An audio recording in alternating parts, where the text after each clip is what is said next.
I was invited out to Bishop, California to speak with the community by a local cattlewoman. We have known each other for a few years now. We met on campus when I was giving a tour of our UC Davis feedlot, kept in touch, and we've built this great relationship. I want my students to get real-world exposure to farmers, to ranchers, to people in agencies and so on. And so it's very important for people like Madison to have that direct interaction with ranchers, in this case, and learn from them, see what farms, ranches look like. People like Madison are a great ambassador of who we are here at UC Davis and for what we stand for, which is doing what matters. That's what we're after, having real-world impact. Say sustainability. To people who may be living in the city, sustainability means increasing the productivity of the food that we're producing. But maybe if you're on a ranch, that word is stewardship to you. It's the same thing. And that's really important. These two words mean the same thing. Sometimes we just feel like when we're trying to talk to the general public about what we're doing, we're speaking two different languages. But really, these two languages are the same. We want the same things. That's always rewarding to see that what we're doing matters, but also get to see some of the local ranches and learn a little bit about the history of those ranches there in Bishop, California. Good morning, pretty girls. Being able to get on their horses and go see the ranch was just awesome.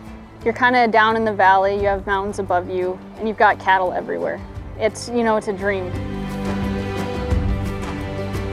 Learning about the history of it, how the LA County Water District is involved in how they ranch and how we're working with not only rural communities, but we're also working with those urban communities as well. So ranching is tied into just about any community that you can think of.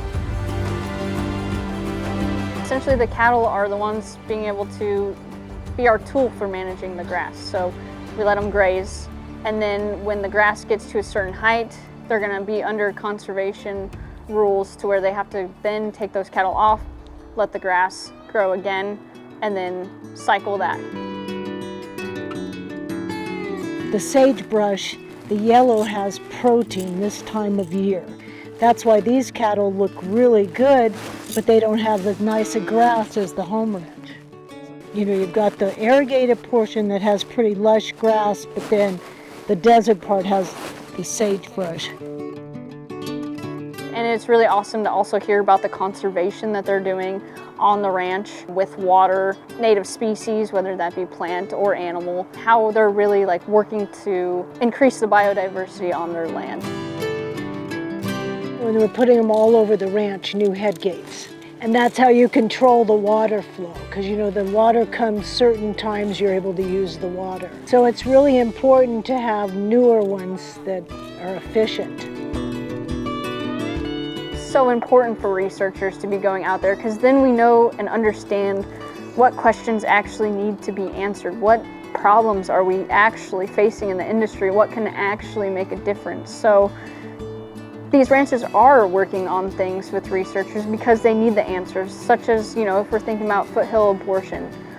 That's a big problem for ranchers, and they have worked so closely with researchers over the years to get the progress that we've made so far on foothill abortion and getting towards a vaccine that can make a difference.